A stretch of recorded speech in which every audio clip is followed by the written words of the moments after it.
Echoes of Tomorrow. The sun had set long before the world ended, casting shadows over a landscape twisted and scarred by the blight of humanity's ambition. In the wake of the nuclear fallout, life continued to struggle against insurmountable odds. The survivors of the cataclysm, as they came to call it, rediscovered the primal instincts of survival amid the remnants of a civilization that had once prided itself on progress. In a hollowed-out building in the city's former heart, a group of survivors gathered, their faces dimly illuminated by flickering candles. Dust hung in the air, swirling like ghosts that refused to be forgotten. They were not just scarred by loss. The fallout had etched deep marks upon their very forms. Mutations, some severe, some subtle, had rendered many of them deformed. Once ordinary features now twisted into grotesque reflections of their former selves. Among them was Mara, a woman with milky white skin and eyes that glowed like phosphorescent orbs in the dark. The radiation had robbed her of her blood's pigmentation, leaving her features almost alien. She was fiercely protective of the group, her instincts sharp and unwavering. It was Mara's leadership that gave them hope, her voice breaking the silence of despair with tales of days when the sky was blue and the grass was green. Her closest companion, Liyue, was a boy of barely 15, but the fallout had aged him with the weight of his experiences. His right hand was a mass of twisted sinew and scar tissue, the fingers fused together, a constant reminder of the day he had tried to save his younger sister when the bombs fell. He had failed, but he lived on, entwined with guilt and an unyielding drive to protect those still with him. That fateful night, the group sat around a fire, a battered oil drum filled with scraps of wood and debris, trying to conjure warmth against the chill that seeped through the cracked walls of their refuge. They shared stories of their dreams, whispers of a world reborn.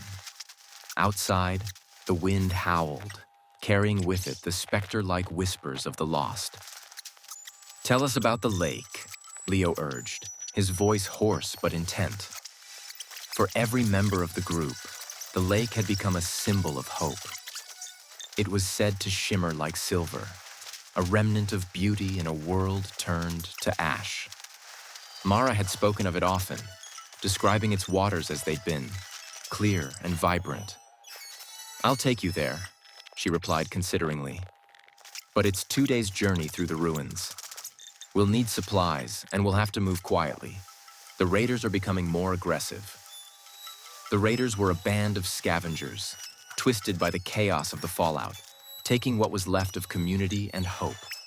They thrived on fear and brutality, preying on the vulnerable and growing bolder with each passing day. Mara's resolve solidified. They needed to leave their crumbling shelter behind, to chase the fleeting promise of the lake. The next morning, they gathered their meager possessions, a few cans of food, makeshift weapons, and an old map pieced together from tattered remnants of the world that had come before. The group set out at dawn, the pale sun bleeding through the hazy skies as if struggling to break free from the chains of its past. The journey was fraught with danger. The echoes of distant explosions reminiscent of the old world echoed in their minds. But they also discovered pockets of resilience. Survivors living in small collectives, adapting, finding beauty amid chaos. These interactions reminded them that remnants of humanity still existed, flickering like dying stars in the expanse of night. As the second night fell, they camped in the ruins of what had once been a grocery store. While the others slept, Mara listened to the wind, half expecting to hear the footfalls of raiders. It was during those quiet moments that she felt most connected to the world that had been, its problems, its joys, and its fierce love. When daybreak came, they pressed on, fueled by the legend of the lake. On the horizon, after what felt like an eternity of walking, they saw a glimmer, a hint of silvery reflection among the charred remains of trees.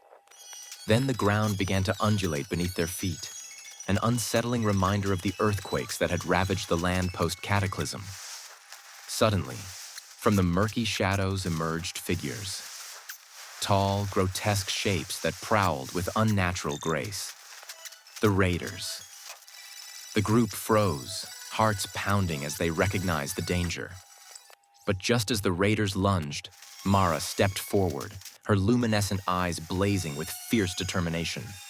"Run!" she shouted. Liyue didn't hesitate.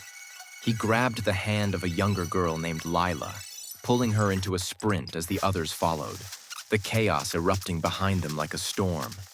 The chase spiraled into madness. Mara led them to a cluster of trees, darting through the shadows as the Raiders crashed after them, yelling expletives that shattered the tense air. One managed to grab, but with a swift kick, he broke free, the fear propelling him forward. Finally, they burst into a clearing, and there it lay. The lake. Its surface shimmered like 1,000 stars had fallen to cocoon it in light. But the sight was far from serene. The Raiders were hot on their trail. "Into the water!" Mara screamed, plunging forward. With her pearlescent skin glistening under the sun, she dove in, followed by Liyue and the others. The water enveloped them, a cocoon of coolness that shielded them from the chaos above. They surfaced to gasp for air, adrenaline coursing through their veins. The Raiders, when they reached the edge, hesitated. The water was silver glass, reflecting the sky, and Mara's brilliance emerged as a beacon. In that moment, something shifted. The desperate greed in their eyes reflecting the brokenness of their own existence. They hesitated, lost in the shimmer. Mara knew that beneath that hunger for power, a flicker of humanity remained. "We don't have to fight," she called out, her voice almost drowned by the ripples on the water's surface. "There's enough for all if we work together." For a heartbeat, it appeared as if her plea might bridge the chasm that had formed. The Raiders, caught between desperation and the dawning realization of unity, stepped back, confusion filling their ranks. As one of the Raiders lowered his weapon, the tension broke. The human instinct to survive prevailing over the impulse to destroy. A fragile truce blossomed in that fragile light. The group emerged, water cascading from their forms, raw and vulnerable, yet unyielding in their spirit.